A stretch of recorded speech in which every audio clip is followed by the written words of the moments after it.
Γεια σας. Η σημερινή εκπομπή είναι αφιερωμένη στα 50 χρόνια από την ίδρυση του Εθνικού Ιδρύματος Ερευνών.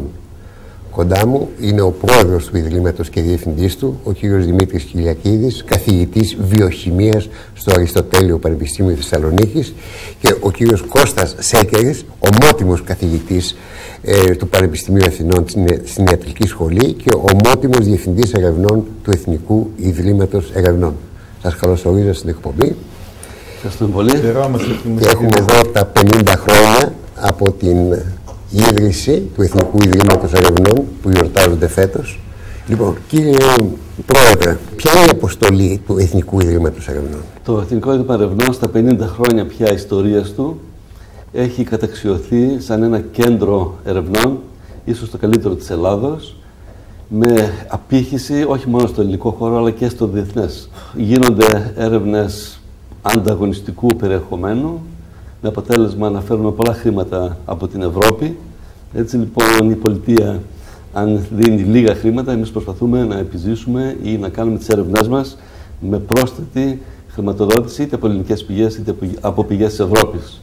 Ο χαρακτήρας όμως του Ιδρύματος είναι και κοινωνικός. Καθημερινά οργανώνουμε ομιλίες που έχουν σχέση με την επιστήμη αλλά και με την κοινωνία. Και εγώ είμαι ιδιαίτερα ευχαριστημένος να βλέπω κατάμεσα στα αμφιθέατρα και να έρχονται οι άνθρωποι από όλη την Ελλάδα και να παρακολουθούν αυτές τις ομιλίες που είναι επιστημονικές αλλά με ένα εκλαϊκευμένο περιεχόμενο. Και είδα νέα παιδιά τα οποία ότι έχουν παρακολουθήσει σεμινάρια στο Εθνικό Ιδρύμα Ερευνών προσμετριέται στους βαθμούς τους στις πανεπιστημιακές σχολές, έτσι είναι? Υπάρχει ένας ανταγωνισμός πια από τα νέα παιδιά και τα νέα παιδιά έρχονται για να πάρουν μια βεβαίωση, για να παρακολουθήσουν αυτούς τους κύκλους.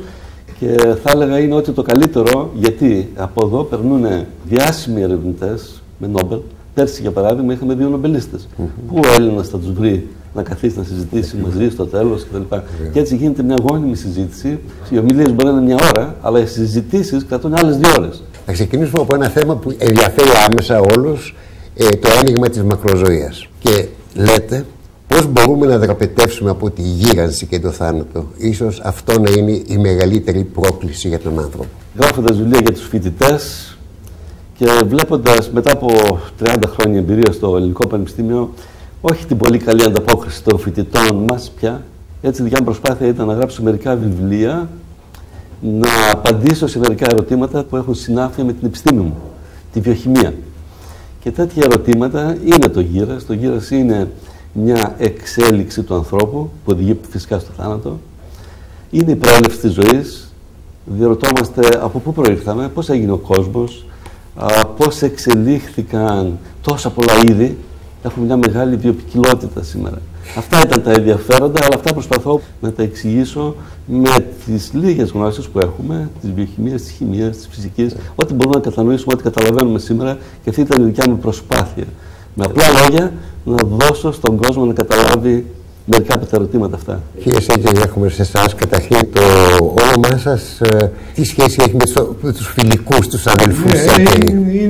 Είμαστε απόγονοι του Παναγιώτη, Αθανασίου και Γεωργίου Σέκερη, οι οποίοι ήταν από τους πρώτους φιλικούς, δώσανε ό,τι είχαν και δεν είχαν στον αγώνα, με αποτέλεσμα να καταλήξουν πάμπτωχοι και να επιδοτούνται με μία μικρή θέση στη διοικητική μηχανή τότε του κράτους, των ναύπλων. Τελώνες νομίζω ήταν. Τελώνες, μάλιστα. Η οικογένεια έρχεται από την Τρίπολη, προέρχεται από την Τρίπολη, αλλά εμείς είμαστε πια αναπλιώτες, γιατί οι προπάπουδες μας ζούσαν πια στον ναύπλο.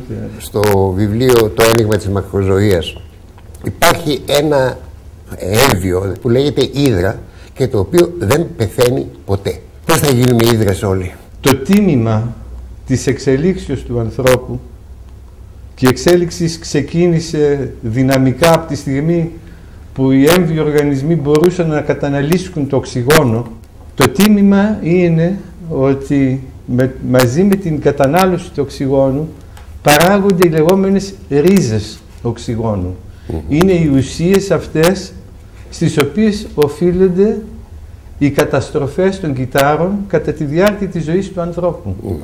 Επομένως έχουμε πληρώσει ένα ακριβό τίμημα για να εξελιχθούμε, για να αναπτυσσόμεθα, για να μπορούμε να έχουμε το δυναμισμό που έχουμε, αλλά εν γενός παράγουμε αυτά τα μόρια τα οποία πρέπει να βρούμε τρόπους να το εξουδετερώνουμε. Βλέπουμε στην οθόνη μας την ύδρα. Γιατί δεν γυράσκει και δεν πεθαίνει ποτέ? Το μικρόβιο δεν γυράσκει, πολλαπλασιάζεται, μπορεί να πεθάνει λόγω ελλείψεως...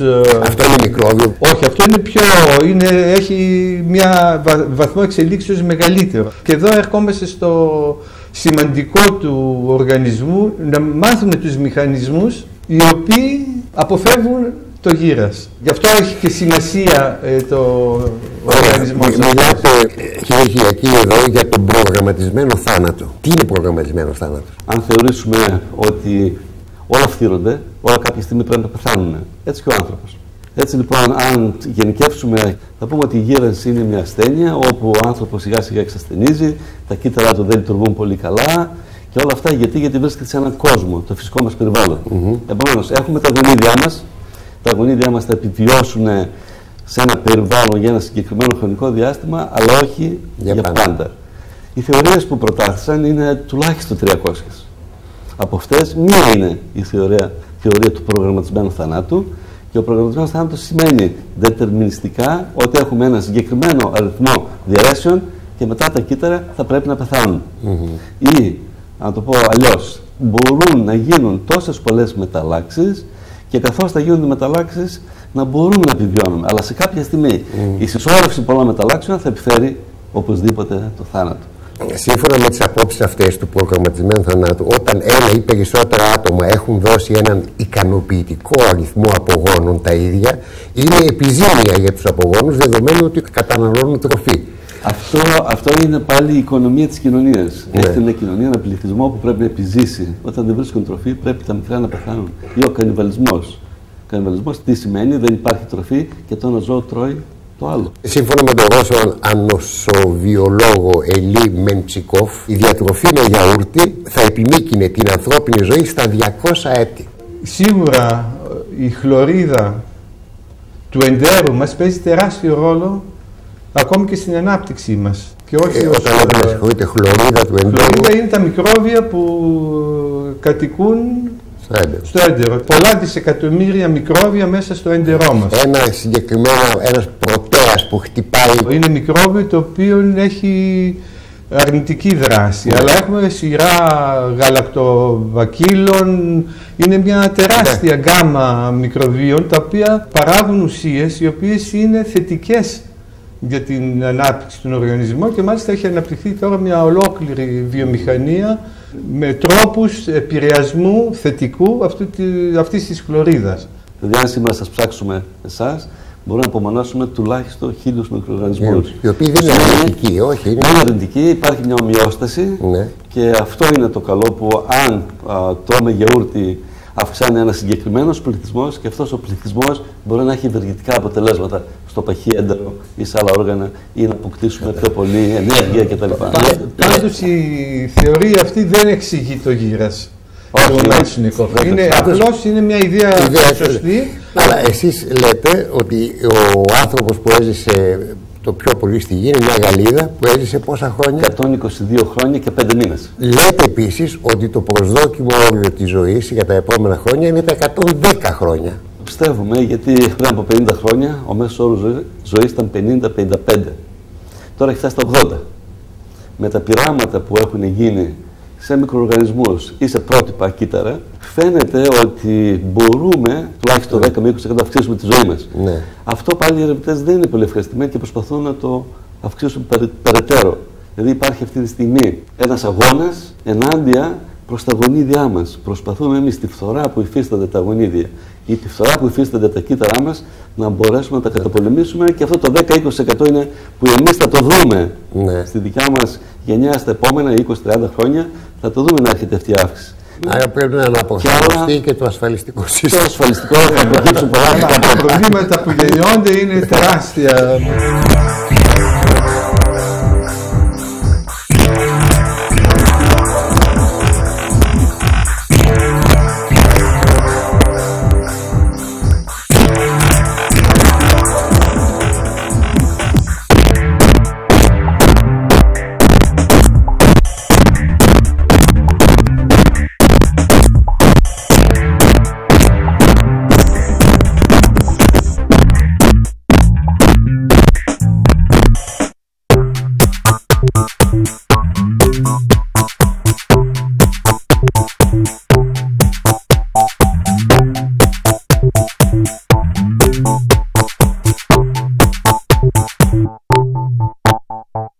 Ας έρθουμε στην προέλευση της ζωής. Το άλλο σας βιβλίο, κύριε Χιλιακίδη, μαζί με τον Χρήστο Μπαμπάτσικο. Ναι, που είναι καθηγητής στη μέση εκπαίδευση και έχει περάσει το εργαστήριό μου και έχει κάνει βεκτορική διατριβή. Έχετε πάρα πολύ ενδιαφέροντα πράγματα, ξεκινώντας από το άγνωστο σε μένα.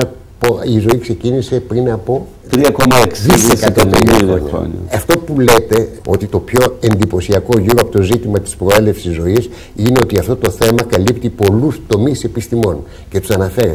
Περιλαμβάνει επιστήμες όπως η κοσμογονία, η αστροφυσική, η αστροχημία, η αστροβιολογία, η γεωλογία, η φυσική, η οργανική και η ανόργανη χημεία, η βιοχημεία, η μοριακή βιολογία, η εξελικτική βιολογία, τα μαθηματικά, για να μην αναφέρουμε και τους πιο εξειδικευμένους τομείς όπως η συγκριτική πλανητολογία. Εγώ συμπεραίνω από αυτό ότι η ζωή έρχεται από το διάστημα.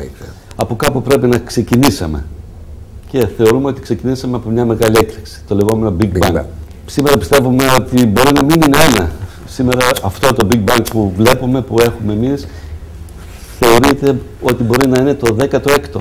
Να έχουν γίνει και άλλες τέτοιες μεγάλες εκρήξεις. Η δικιά μας αρχή είναι αυτή, έγινε μεγάλη έκρηξη, δημιουργείται μια μάζα που έχουμε πολλά άτομα. Τα άτομα αρχίζουν και φτιάχνουν μόρια. Έτσι από τον κόσμο της φυσικής εξελισσόμαστε στον κόσμο της χημείας. Τα άτομα φτιάχνουν τα μόρια. Τα μόρια εξελίσσονται, φτιάχνουν τα μεγάλα, πιο μεγάλα μόρια, φτιάχνουν το πρώτο κύτταρο. Άρα έχουμε την βιολογική επανάσταση. Η βιολογική επανάσταση ξεκινάει από την προβιωτική χημεία και φτάνει μέχρι να μπορεί να φτιάξει ένα πολύπλοκο κύτταρο, ένα πολύπλοκο δέντρο, ένα πολύπλοκο φυτικό οργανισμό. Έτσι λοιπόν έχουμε τα τρία αυτά στάδια και πάμε και στο τέταρτο στάδιο που όλα αυτά μαζί, όλοι αυτοί οι οργανισμοί, είτε φυτά, είτε ζώα, είτε είμαστε στη ξηρά ή στη θάλασσα, συμβιώνουν, γινόμαστε κοινωνίες. Αρχίζουμε να ζούμε εμείς με ζώα. Τα ζώα είναι φιλικά προς εμάς. Και αρχίζουμε να τα κυνηγούμε, παίρνουμε τροφή, ή ψαρεύουμε και ούτω καθεξής. Αρχίζεται και γίνεται το λεγόμενο social biology, η κοινωνικοβιολογία. Ο Θεός πού εμπεριέχεται? Ο Θεός έφτιαξε όλα αυτά, αν θεωρήσουμε τα έφτιαξε. Ο καθένας άνθρωπος έχει το δικό του Θεό. Και αν πιστεύετε σε κάποιο Θεό, μπορεί να πιστέψετε ότι ένα μαγικό χέρι οργανώνει όλα αυτά και τα αφήνει να εξελιχθούν. Αν είμαστε χριστιανοί ορθόδοξοι, θεωρούμε ακόμα ότι είμαστε στην 7η μέρα. Όπου ο Θεός έφτιαξε όλα τα είδη και τα άφησε να εξελιχθούν. Οι πρώτοι οργανισμοί ξεκίνησαν από συνθήκες πολύ εξτρεμιστικές, βίες, θερμοκρασίες, πιέσεως. Όσον αφορά την πορεία, την φυσική, τη χημεία, νομίζω ότι λίγο πολύ, παρόλο υπάρχουν ακόμη τεράστια κενά, το γενικό πλάνο της δημιουργίας του πρώτου κυτάρου και της εξελίξεως στο σημερινό άνθρωπο, όπως είπαμε, αρκετά κενά, πάντως είναι γενικά αποδεκτό. Είπατε για την ύπαρξη του Θεού που είναι από τα βασικά θέματα της ζωής του ανθρώπου. Η ύπαρξη αυτής της εξελίξεως αφήνει τόπο για όλους τους ανθρώπους να σκεφτούν όπως ο κάθε ένας νομίζει. Αυτό το που γίνεται η διαμάχη μεταξύ αγνωστικών, αθέων κτλ. Εφόσον κανείς αποδεχθεί την εξέλιξη ως φυσικό φαινόμενο, αυτό δεν πρέπει δηλαδή κανείς να απορρίψει την εξέλιξη ως φυσικό φαινόμενο, γιατί τότε είναι αλλά εφόσον την αποδεχθεί, υπάρχει χώρος για όλους τους ανθρώπους. Τώρα μου ήρθε μια σκέψη. Αν παραφράζαμε τον Μάρξ, μήπως ο Θεός θα ήταν το επικοδόμημα της εξελικτικής θεωρίας της, η υπεραξία όλων αυτών των ερευνών? Και όπως λέει και ο Χόγκιτς, έριξε ζάρι ο Θεός και δεν μπορούσε να κάνει τίποτα καλύτερο παρά αυτόν τον κόσμο που βλέπουμε.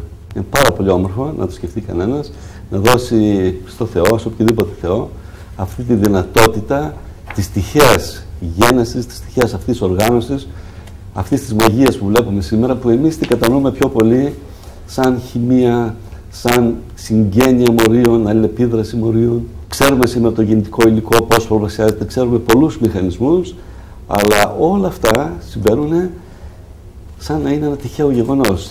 Γεννιόμαστε από κάποια τύχη. Να πάω όμως πίσω στο ερώτημά σας. Υπάρχουν θεωρίες πάλι για την προέλευση της ζωής, της πανσπερμίας, ότι έπεσε ένας πλανήτης.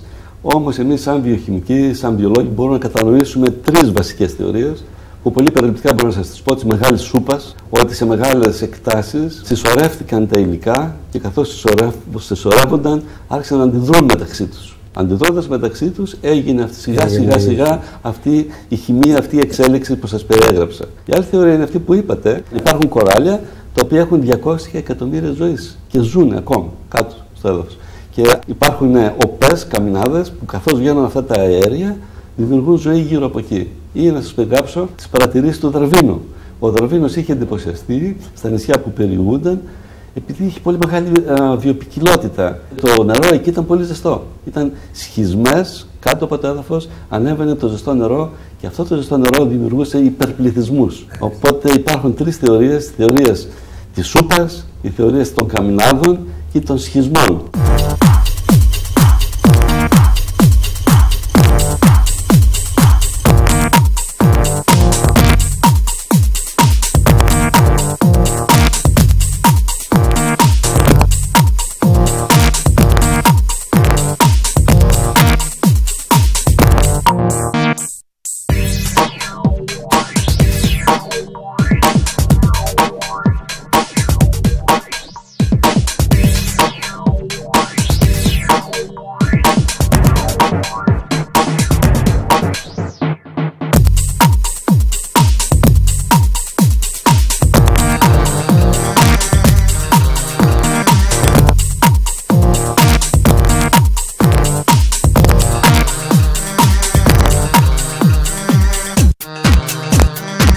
Αυτό που είναι το άγνωστο είναι τι υπήρχε πριν από το Big Bang και τι θα υπάρχει μετά. Αλλά το μετά είναι πιο εύκολο κανείς να το προβάλλει στο μέλλον, αλλά το πριν.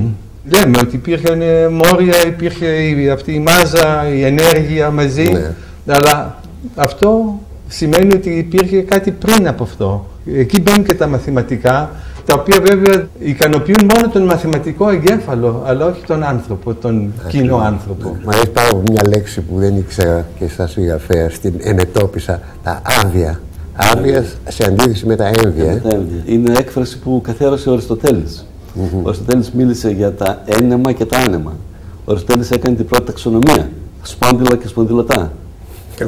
Είναι λέξεις οι οποίες και εμείς δανειζόμαστε πια ακόμα τώρα από την αρχαιότητα. Εγώ ξέρω το DNA, δεν ξέρω τι είναι το RNA που το αναφέρετε συχνά. Τι είναι το προϊόν, το μεγάλο μόρια του DNA που είναι θερμοδυναμικό σταθερά μόρια, παράγουν πολλών ειδών RNA, τα οποία και αυτά μεταφέρουν την πληροφορία σε πρωτεΐνες με πολλές ιδιότητες. Επομένως, αν θέλουμε να πούμε ότι το κομπιούτερ σε ένα κύτταρο είναι το DNA, το DNA θα παράγει άλλα μόρια με άλλες λειτουργικότητες και αυτά θα παράγουν άλλα μόρια τα οποία θα φτιάξουν στο τέλος ένα ολόκληρο κύτταρο. Είστε Θεσσαλονικιός? Εγώ είμαι Δανεινός. Καταγωγή μου είναι από την Προσοτσάνη Δράμας, από μια Κομμόπολη. Μακεδόν. Είναι Μακεδόν. Τέλειωσα ένα κλασικό γυμνάσιο εκείνης της εποχής, ιδιωτικό, και μετά έγινε δημόσιο. Πληρώναν οι γονείς μας για να μάθουμε γράμματα. Και μετά από αυτό το κλασικό γυμνάσιο θέλησα να ακολουθήσω χημεία και έγινα χημικός. Και φυσικά μετά τη χημεία ακολούθησα τη βιοχημεία, που και τώρα ξεκίναγα πάλι βιοχημικός θα γινόμουν.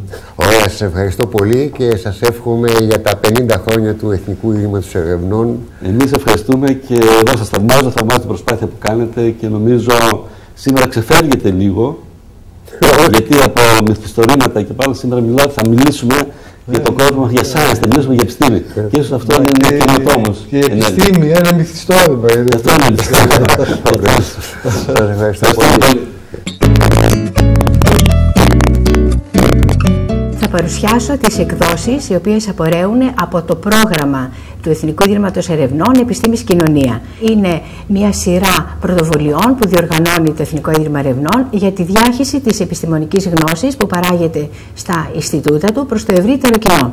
Ας αρχίσουμε από τη σειρά Κοινωνία και Υγεία, όπου παρουσιάζουν επίκαιρα θέματα υγείας, την αιτιοπαθογένεια, την πρόληψη, θέματα υγείας τα οποία βέβαια απασχολούν τη μεγαλύτερη μερίδα του κοινού. Στο έκτο βιβλίο της σειράς αυτής παρουσιάζονται οι παθήσεις του δέρματος, οι παθήσεις του γυναικείου καρκίνου, επίσης παθήσεις του εγκεφάλου, όπου βλέπουμε πώς ο εγκέφαλος μπορεί να επιδράσει στην αποκατάσταση των κινητικών διαταραχών. Και ας αναφερθούμε και σε ένα φιλμ που λέγεται «Το σκάφανδρο και η πεταλούδα», που διαπραγματεύεται ακριβώς αυτά τα θέματα, πώς ο εγκέφαλος επιδρά στις διανοητικές παθήσεις και στις κινητικές παθήσεις.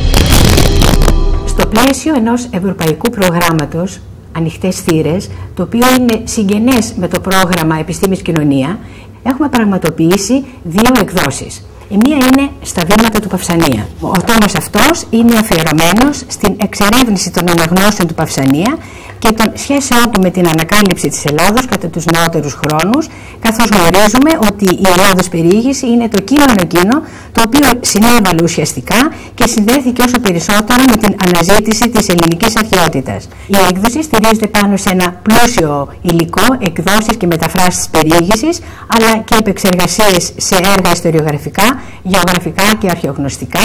Την επιμέλεια έχουν αναλάβει 5 γνωστοί ιστορικοί, ο κ. Γιώργος Τόλιας, η κυρία Γεωργοπούλου, ο Γιάννης Πίκουλας, η Σελήν Κιλμέ και ο Κώστας Τάικος. Υπάρχουν βέβαια και κείμενα πολλών άλλων γνωστών ιστορικών, φιλολόγων και αρχαιολόγων. Η έκδοση αυτή έγινε σε συνεργασία του Εθνικού Ιδρύματος Ερευνών με τη Γενάδιο Βιβλιοθήκη. Στο πρώτο μέρος του βιβλίου, ο αναγνώστης μπορεί να αποσπάσει στοιχεία σχετικά με το έργο, την προσωπικότητα, αλλά και την πορεία και την περιπλάνηση του Παυσανία, ενώ επίσης στο τελευταίο μέρος επιχειρείται μια αποτίμηση της περιήγησης από τους αρχαιολόγους που μελετούν σήμερα τους χώρους που ο Παυσανίας περιηγήθηκε και περιέγραψε την Αθήνα, τη Σπάρτη, τους Δελφούς, την Ολυμπία, τη Μεσίνη. Η έκδοση συνοδεύεται και από ένα DVD. Παράλληλα έχει πραγματοποιηθεί και έχει αποτιμηθεί ένας χάρτης των περιηγήσεων των διαδρομών του Παυσανία. Πιστεύουμε ότι είναι η πρώτη φορά που έχει γίνει ένας τόσο λεπτομερής χάρτης, ο οποίος σχεδιάστηκε από τον κύριο Γιάννη Πίκουλα και από τους συνεργάτες του. Μια άλλη έκδοση, η οποία πραγματοποιήθηκε στο πλαίσιο του Ευρωπαϊκού Προγράμματος Ανοιχτές Θύρες, είναι η θεωρία της ειδικής και γενικής σχετικότητας. Ο Αλμπέρτος Αϊνστάιν, εκτός από μεγάλος φυσικός, ήταν και εκλαϊκευτής της επιστήμης, βεβαίως των δικών του θεωριών, και είχε γράψει ένα εκλαϊκευτικό άρθρο, η θεωρία της ειδικής και γενικής σχετικότητας. Αυτό το άρθρο μεταφράστηκε εκ νέου, η μετάφραση είναι της Ευγενίας Γραμματικοπούλου και συνοδεύεται και από ένα DVD, το οποίο λέγεται «Φυσικής περίπλους». Μέσα στο DVD αυτό, βασικές έννοιες της φυσικής, όπως χρόνος, χώρος, μάζα, ενέργεια, παρουσιάζονται μέσα από μια απλή και κατανοητή αφήγηση, συνοδευόμενος όμως από ένα ελκυστικό εικαστικό υλικό, πώς η φυσική έχει επηρεάσει μεγάλους καλλιτέχνες, ζωγράφους, όπως ο Νταλί, ο Ματής, ο Πικάμπια. Ήρος, πολιτισμός και κοινωνία, η τελευταία έκδοση που θα σας παρουσιάσω. Όλοι γνωρίζουμε ότι υπάρχει ένα συνεχώς αυξανόμενο ενδιαφέρον του κοινού για το θέματα του κρασιού. Στο βιβλίο αυτό, μέσα από τα κείμενα καταξιωμένων ιστορικών, ερευνητών, φιλολόγων, παρουσιάζονται οι όψεις του αμπελοϊνικού πολιτισμού ως πολιτισμικού και κοινωνικού αγαθού. Η ιστορία του κρασιού από την αρχαιότητα στους μέσους και βυζαντινούς χρόνους και στην τουρκοκρατία. Είναι ένας συλλογικός τόμος όπου περιέχονται κείμενα της κυρίας Σταυρούλας Κουράκου Δραγώνα, ιστορία του κρασιού στην αρχαιότητα, το κρασί στους χρόνους του Βυζαντίου, του κυρίου Νίκου Καραπηδάκη, κείμενα για τον Έλληνα, για το Βυζάντιο και τη Δύση, και τέλος κείμενα της κυρίας Ευαγγελίας Μπαρτά για το κρασί κατά τους Οθωμανικούς χρόνους, κατά τους χρόνους δηλαδή της τουρκοκρατίας. Ο τόμος κλείνει με κείμενα του κυρίου Γιάννη Πίκουλα, ο οποίος είναι υπεύθυνος της επιστημονικής ομάδας Ίνων Ιστορών.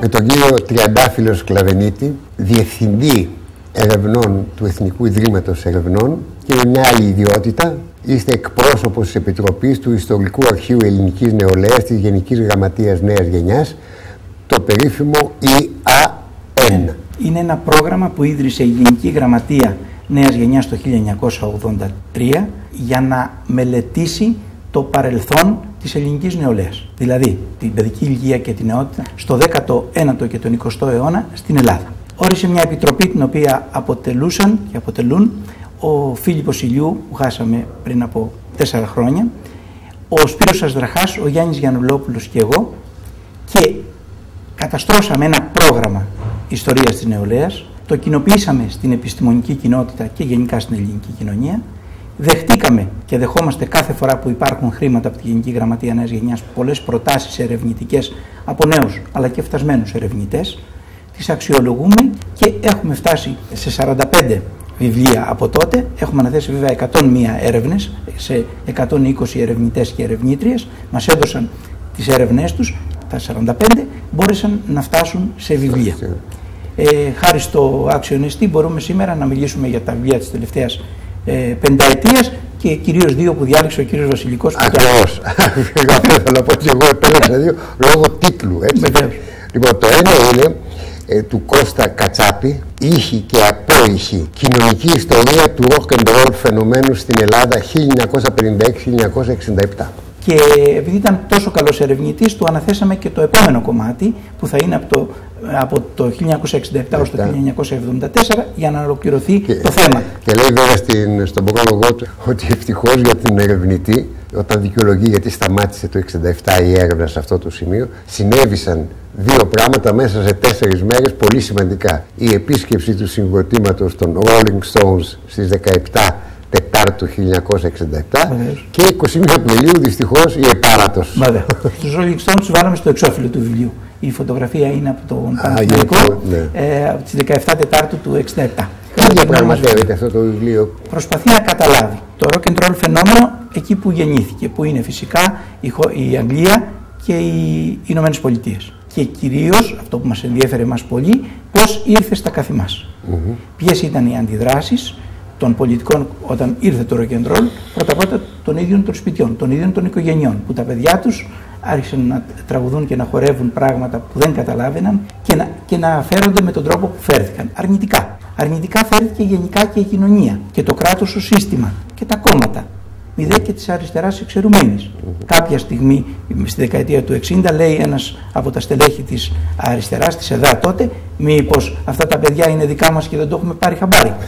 Λοιπόν, αυτά τα επαναστατημένα παιδιά, τα οποία ανέτρεψαν συμπεριφορές αιώνων και έφεραν την τρικυμία και στην ελληνική κοινωνία όπως και στην παγκόσμια, τελικά ξεκινάνε από εκεί. Και λέει εδώ ότι η έναρξη του rock and roll γίνεται από τη ζούγκλα του Μαυροπίνακα, από την ταινία εκείνη που με το τραγούδι του Bill Haley, Rock Around the Clock. Αυτό είναι που σηματοδοτεί. Μετά έρχεται ο Elvis Presley και λέει στον πρόλογο του επίσης ότι το 59 είναι σε πτώση το rock and roll. Ώσπου το 63 αναδύεται με τους Beatles ξανά και φτάνει μέχρι το 67. Κερδίθηκε η μάχη για το rock and roll και το κίνημα rock γενικά και στην ελληνική κοινωνία πέρασε σε πολύ μεγάλο βαθμό. Πολλά τα συγκροτήματα της δεκαετίας του 60 που έγιναν και αυτά οχήματα για να περάσει το rock and roll. Κυρίως όμως αυτό που είναι ενδιαφέρον σε αυτό το βιβλίο είναι ότι εξετάζει την κοινωνική πλευρά, έτσι, γιατί λέει κοινωνική ιστορία. Βεβαίως. Και το συνδέει και με την δημιουργία των λαμπράκηδων. Η αριστερά δεν θέλησε να το εντάξει και παρόλη την εχθρότητα βρήκε ευήκοα ότα και ανθρώπους που χόρεψαν και ανθρώπους που ξεφάντωσαν και ανθρώπους που αμφισβήτησαν τον κώδικα της αστικής ηθικής. Αυτή είναι και η κοινωνική του σημασία. Εδώ βλέπουμε μια φωτογραφία του Elvis Presley άγνωστη. Έχει πολύ ωραίο φωτογραφικό υλικό και το χωρίζει σε τμήματα. Γιατί προσπαθεί να παρακολουθήσει τα πρότυπα εκεί που δημιουργήθηκε το rock and roll και να δει τη διάχυσή του σε όλο τον κόσμο και φυσικά στην Ελλάδα που μας ενδιαφέρει περισσότερο. Μπήκε σε αρχεία, μπήκε προφανώς στον τύπο. Το καλύτερο καθρέφτισμα είναι ο τύπος. Το άλλο καθρέφτισμα είναι ο κινηματογράφος. Στην Αθήνα στους κινηματογράφους ήταν σχεδόν διαδηλώσεις. Εσείς πιτσιρικάκι τότε, εκείνη την εποχή, μπήκατε στο Εγώ δεν μπήκα στο κλίμα. Λευκαδίτης, δεν εγώ είμαι Λευκαδίτης, αλλά είμαι αγροτόπες Και σήμαινε κάτι αυτό. Έζησα δύσκολα χρόνια στην Αθήνα, εργαζόμενος κτλ. Δεν υπήρχαν περιθώρια γι' αυτό. Θυμάμαι στο γυμνάσιο βέβαια που ήταν οι συμμαθητές μου έξαλλοι και θυμάμαι τους καθηγητές να ορίονται τι είναι αυτά που ακούτε και τι κάνετε. Τους γονείς στη γειτονιά να κυνηγούν τα παιδιά τους με τα πάρτι και εκείνοι να δίνουν το χαριτζηλίκι τους συνεταιρικά για να αγοράσουν ένα γραμμόφωνο και να έχουν τις πλάκες τα 45 για να ακούνε όλα αυτά τα πράγματα. Τον αμερικάνικο σταθμό που ακούγαν. Θυμάμαι όλο αυτό το ζήσα από πολύ κοντά.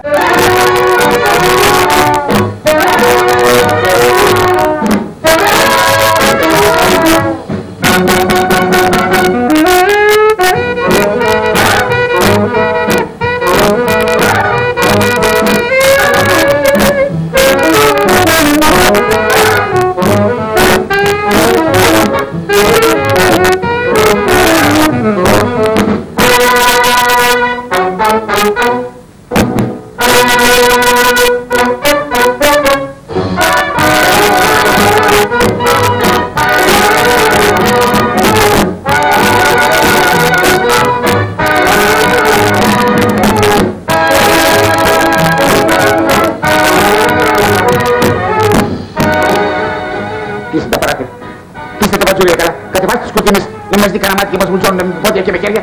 Γιατί να μας μουτζώνουν? Επειδή συγχρονιζόμαστε. Προχωράει ο κόσμος, Χαρίλα, προχωράει. Τώρα έρχομαι στο επόμενο βιβλίο, Οι νέες της κωμωδίας του ελληνικού κινηματογράφου 1948-1974 της Ελίζα Άννα Δελιβεούδη. Είναι τώρα καθηγήτρια της θεατρολογίας στο φιλολογικό τμήμα του Πανεπιστημίου Κρήτης.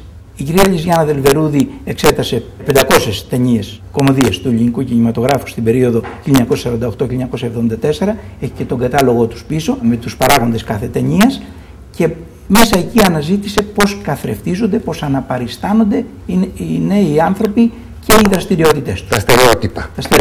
Λοιπόν, χωρίζεται σε 3 μέρη, ας πούμε στον έρωτα και γάμο. Στις ελληνικές ταινίες βλέπουμε η γνωριμία, το συνοικέσιο, τα συμπτώματα, τακτικές, δυσκολίες, αστεφής, ένας ιδανικός σύζυγος, ξενομερίτες, πρίκα μου αγαπημένοι, εκτός γάμου εγκυμοσύνη, φυγές και απαγωγές, έρωτες συμφέροντος, ομοφιλοφιλία. Και στην εργασία λέει αυτοαπασχολούμενοι, αυτοκινητιστές, ιδιωτικοί υπάλληλοι, δημόσιοι υπάλληλοι, επαρχιώτες στην Ομόνια, μετανάστες, βιοτέχνες και βιομήχανοι, επιστήμονες, η διασκέδαση ως επάγγελμα, οι καλές τέχνες ως επάγγελμα, λάθος επάγγελμα, άνεργοι και υποαπασχολούμενοι και άγια. Μια φωτογραφία που μου έκανε πολύ εντύπωση είναι από το «Άνδρας είμαι και το κέφι μου θα κάνω» του 1960, Βούλα Χαριλάου και την Κατερίνα Γόγου, και βλέπουμε το πολύ πετυχημένο σχόλιο της συγγραφέως: «Σεξουαλική παρενόχληση, παρενδύσεις όψεως και συμπεριφοράς κατεργάζεται». Επίσης μετά έχουμε μια καταπληκτική φωτογραφία του Κώστα Καζάκου με την Αλέκα Κατσέλη από την αρπαγή της Περσεφόνης του Καμπανέλη του 1956, σενάριο Καμπανέλη, που λέει η λεζάντα που βάζει μονομαχία του κεφαλαίου με την επιστήμη. Και μια φωτογραφία από το ξύλο γλύκι από τον Παράδεισο του 59 με τον Ορέστη Μακρύ και την Αλίκη Βουγιουκλάκη. Και τώρα γάμος αλλά ελληνικά 1964, ο Γιώργος Κωνσταντίνου με την Ξένη Καλογεροπού που λέει η λεζάντα μεταφιέσεις προσώπων και συμπεριφορών. Και τη γραβάτα σας δεν τη δένετε καλά? Πρέπει πιο σφιχτά. Έτσι. Εσείς που είσαστε τόσο νόστιμος. Είναι παιδιά είναι, βρε αδερφέ, και τα παιδιά είναι ζωηράκια. Τι θέλετε δηλαδή να κάνουμε, να τα σκοτώσουμε? Να τα σκοτώσουμε. Ρε Ηρώδη, ποιος χωρέσει τα πεθαμένα σου? Καλέ, ποιος πέθανε? Δεν ξέρεις, κυρά μου? Όχι. Εκείνος που είναι μες στην κάσα. Ανάκα της παλιόπαιδα. Λοιπόν, αύριο ραφαλιαζόμαστε. Τα λεφτά εγώ τα μαζεύω. Μάλιστα, γιατί θα πάρω μέρες. Λοιπόν, δεν ξέρεις τι χαρά θα κάνει η μάνα μου όταν σε γνωρίσει. Ο πατέρας σου μια φορά δεν με θέλει όχι για γαμπρό του, ούτε για σκύλο. Το κορίτσι σου. Και μόνο το κορίτσι μου. Και τι άλλο είναι, Γεωργάκη μου? Η νυφούλα σου. Δεν μ' αρέσει να φλερτάρω τη μάνα μου, ρε. Και θα με φλερτάρει και θα με αγαπήσει και θα με παντρευτεί. Όχι υπερβολές.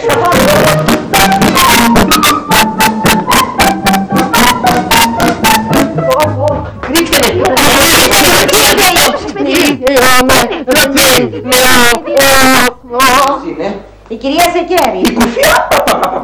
Εργάστηκε και η κυρία Δελβερούδη με τον ίδιο, θα έλεγα, τρόπο. Αντί να κοιτάζει βιβλία, εφημερίδες, αρχεία και άλλα, είδε πολλές φορές τις ταινίες αυτές, κράτησε τις πληροφορίες και τις γκρουπάρισε για κάθε θέμα και μπόρεσε και συνέλεξε τα στοιχεία και τα έβγαλε εκεί. Οι ταινίες του ελληνικού κινηματογράφου, αυτές οι κομμωδίες, οι 500, δίνουν σχεδόν για όλη την ελληνική ζωή. Όπως τους επιτρέπει η λογοκρισία της εποχής. Γιατί μιλάει πάρα πολύ.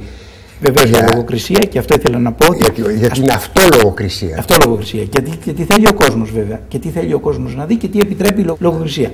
Για παράδειγμα, σε όλες αυτές τις κομμωδίες δεν υπάρχει πουθενά η πολιτική. Η μάχημη πολιτική, όπως την ξέρουμε. Μπορεί να διακομωδείται κάπου κάποιο πολιτικά, αν τους αρέσει ο άλλος, αλλά το πρόβλημα το πολιτικό που σε αυτές τις 2 δεκαετίες ζήσαμε, τις 3 δεκαετίες ζήσαμε ως κοινωνία, δεν υπάρχει. Και λέει μπορώ ότι για την αρπαγή της Περσεφόνης που αρχίζει και εξετάζει ορισμένα κοινωνικά προβλήματα ανοιχτά. Λίγα πράγματα σε σχέση με τις 500 ταινίες. Στο εξώφυλλο τι φωτογραφία βλέπουμε, πώς ξέρετε? Στο εξώφυλλο Αντιγόνη Κουκούλη, Κώστας Βουτσάς, ο Θόδωρος και το Δίκανο. 1962. Κύριε Σκαβίτη, θα ήθελα σύντομα να μας παρουσιάσετε μερικά άλλα βιβλία. 3 βιβλία για την ιστορία της εκπαίδευσης. Το ένα είναι για τη μέση εκπαίδευση στη Λευκάδα από το 1829 ως το 1929. Έχουμε ένα δεύτερο βιβλίο για τους φοιτητές του Πανεπιστημίου Αθηνών το 19ο αιώνα. Δούλεψε ο συγγραφέας ο κύριος Κώστας Λάπας από τα αρχεία του Πανεπιστημίου Αθηνών και ιδιαίτερα το κατάστοιχο, το μητρό των φοιτητών που αναγράφονται εκτός από τα ονόματά τους φυσικά και η οικογενειακή τους κατάσταση και η προέλευσή τους και τα χρόνια που σπούδασαν και όλα αυτά τα σπουδαία πράγματα. Και ένα τρίτο μας βιβλίο του κ. Βαγγέλη Καραβανολάκη για τη συγκρότηση της ιστορικής επιστήμης και τη διδασκαλία της ιστορίας στο Πανεπιστήμιο Αθηνών από το 1837 ως το 1932. 2 βιβλία μας της κυρίας Ζιζή Σαλίμπα για τις γυναίκες εργάτριες από το 1870 ως το 1922, πώς οι αγρότισσες γυναίκες μετατρέπονται σε βιομηχανικές και βιοτεχνικές εργάτριες, και ένα ακόμη βιβλίο μεγαλώνοντας τον ορεινό χώρο της κυρίας Μαρίας Παπαθανασίου που παρακολουθεί στο Κροκύλιο της Δωρίδας, σε ένα ορεινό χωριό, πώς τα παιδιά από την νηπιακή τους ηλικία εντάσσονται, κοινωνικοποιούνται και εντάσσονται στην αγροτική κοινωνία και αναζητούν την τύχη τους και την εγγραμματοσύνη τους αργότερα και τις συμπεριφορές τους με τους μεγαλύτερους. Παρόλο που είναι ιστορικό το πρόγραμμά μας, αναλάβουμε να βοηθήσουμε 2 ενθουσιώδεις κυρίες, την κυρία Άννα Αγγελοπούλου και την Έγλη Μπρούσκου, να φέρουν σε πέρας τον επιστημονικό κατάλογο των ελληνικών παραμυθιών, που είμαστε η μόνη χώρα που δεν το έχουμε. Αυτές λοιπόν οι 2 κυρίες μας έφτιαξαν 5 τόμους, ο τελευταίος βγήκε φέτος, με τον επιστημονικό κατάλογο των μαγικών παραμυθιών. Τώρα θα βγει και αγγλικά και θα το μάθει όλος ο κόσμος τα παραμύθια μας και τις ιδιαιτερότητάς τους με παραδείγματα από τις διάφορες παραλλαγές που υπάρχουν. Συγχαρητήρια λοιπόν για αυτή την σπουδαία εργασία, και ήθελα να σας ρωτήσω πού μπορεί να προμηθευτεί κανείς αν τον ενδιαφέρει αυτά τα βιβλία. Στο Εθνικό Ίδρυμα Ερευνών και σε όλα τα βιβλιοπωλεία, πρακτορεύονται από το βιβλιοπωλείο Κατάρτη κεντρικά και εκείνο μοιράζει σε όλα τα βιβλιοπωλεία. Έχετε κάτι διαμαρτυρημένα γραμμάτια? Το ψυγείο? Όχι. Το ραδιοφώνου? Όχι. Τις κουζίνες? Όχι. Των επίπλων? Όχι. Του θερμοσύμφωνα? Όχι. Του ράφτη? Όχι. Είμαι ελεύθερος, χαίρετε. Έλατε εδώ του αυτοκινήτου, κύριε Σωτηρία. Άμα ξέχασε το πιο μπουγιόζι. Η Κυριακή θα σας τα δώσουμε τα νίκια σίγουρα. Από πού βρε πρόκοφτη, από πού? Από πού? Από πού? Από πού? Κατάλαβα. Τι από πού, αφού από πού? Αφού συνεταιριστήκαμε τον αγώνα των κυρικών. Την Κυριακή υπογράφουμε και συμφωνητικό, βέβαια. Και τι θα φάμε σήμερα? Δεν ξέρω. Εσείς είστε ο σύζυγός μου. Και να λάβετε πλέον την διατροφή μου. Θα συμφωνείτε? Συμφωνώ. Λέγε μόνο τι θέλεις. 30.000. 30.000, πολύ ευχαριστώ, μόνο με την καρδιά. Ευχαριστώ πάρα πολύ κύριε Κλέρχε, αλλά δεν έχω. Στο τέλος θα καταντήσω καμιά... Μην το πείτε Παναγία μου τέτοιο πράγμα. Καμιά δακτυλογράφο. Αμανί μου το λέτε, πω καταστροφή. Ή καμιά μανικιουρίστα. Πω κατάντια. Συναντάξτε, φαίνεται ότι δεν αντιμετωπίζει ζήτημα χρημάτων.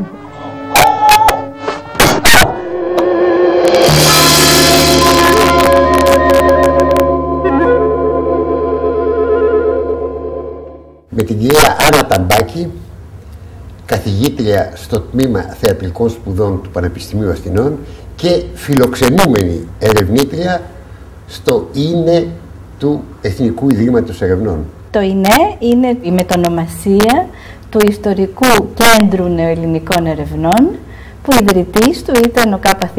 Δημαράς.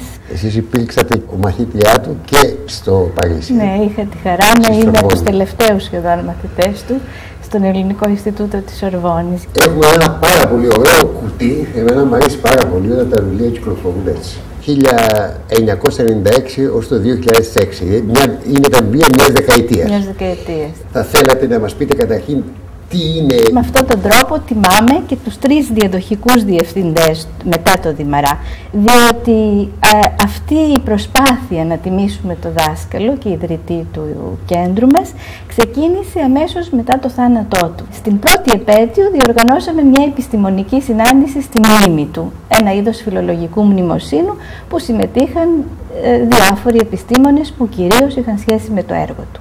Τον επόμενο χρόνο κάναμε σε συνεργασία με τον Ζακ Μπουσάρ, δηλαδή με την ομάδα που έχει στο Πανεπιστήμιο του Μορεάλ, μία συνάντηση για τις απαρχές του φαναριωτισμού. Ο Ζακ Μπουσάρ, να πούμε ότι είναι ένας επιφανής νεοελληνιστής, ασχολείται και με τη νεότερη λογοτεχνία, αλλά είναι και ένας πάρα πολύ βαθιστόχαστος, θα έλεγα, στοχαστικός μελετητής του πρώιμου διαφωτισμού. Μετά ψάχναμε τι θα μπορούσαμε να κάνουμε ώστε να διατηρήσουμε αυτή την επέτειο ζωηρή.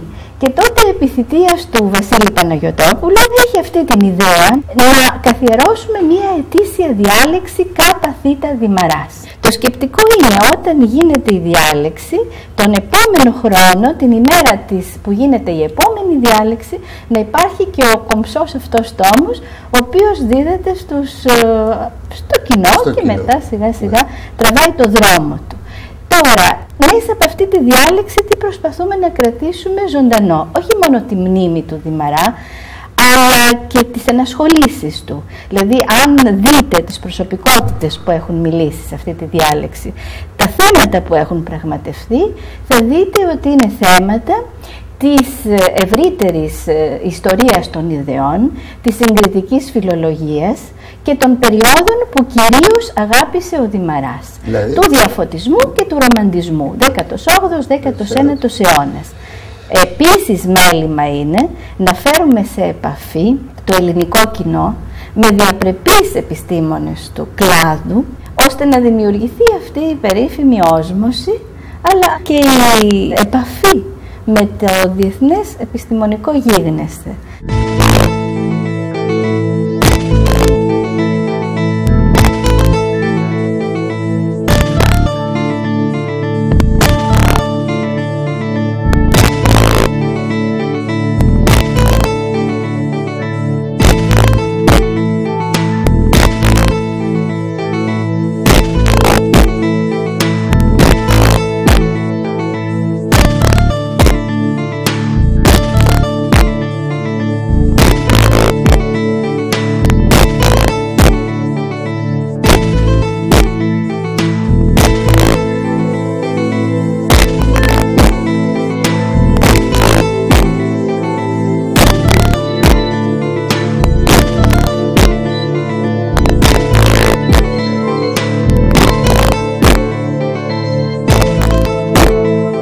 Ξεκινήσαμε την πρώτη διάλεξη με έναν Γερμανό διακεκριμένο μελετητή του διαφωτισμού, τον Σλόμπαχ, ο οποίος μας μίλησε για την ανακάλυψη των πολιτισμών στον 18ο αιώνα. Όχι ότι δεν τους είχαν, ήταν ένα θέμα που δεν το είχαν ανακοιμήσει από την αναγέννηση και μετά, αλλά στην περίοδο του διαφωτισμού και μάλιστα κυρίως αναφέρεται στο Βολτέρο, στο ενδιαφέρον που δείχνει ο Βολτέρος στα περίφημα έργα του de l'Esprit des Nations και στο Le siècle de Louis XIV, ο αιώνας του Λουδοβίκου του 14ου και περί του πνεύματος των εθνών. Αναλύει λοιπόν ο Σλόμπαχ το πώς βλέπει τον κινέζικο πολιτισμό και διάφορα άλλα θέματα. Αυτό είναι όλη η διάλεξή του, έτσι. Η διάλεξή του, η οποία έχει δύο μέρη. Υπάρχει στην αρχή βεβαίως κάποια προλεγόμενα του εκάστοτε διευθυντή και μετά υπάρχει η ελληνική μετάφραση. Το δεύτερο μέρος είναι η διάλεξη στα γαλλικά και στα αγγλικά. Δίνουμε μεγάλη σημασία στο να υπάρχει μια συστηματική παρουσία της γαλλικής γλώσσας σε αυτές τις διαλέξεις. Γιατί ο Δημαράς είχε τη γαλλική γλώσσα σαν γλώσσα παιδείας και γιατί τα περισσότερα ιστορικά στελέχη του κέντρου πραγματικά αισθάνονται αυτή την οικείωση με τη γαλλική παιδεία και τα γαλλικά γράμματα. Η άλλη γλώσσα που βεβαίως συνυπάρχει είναι η διεθνή στα αγγλικά. Παίρνω το τέταρτο τόμο, η Μαρία Αλζίρα Σέιξο, έγκριτη συγκριτολόγος.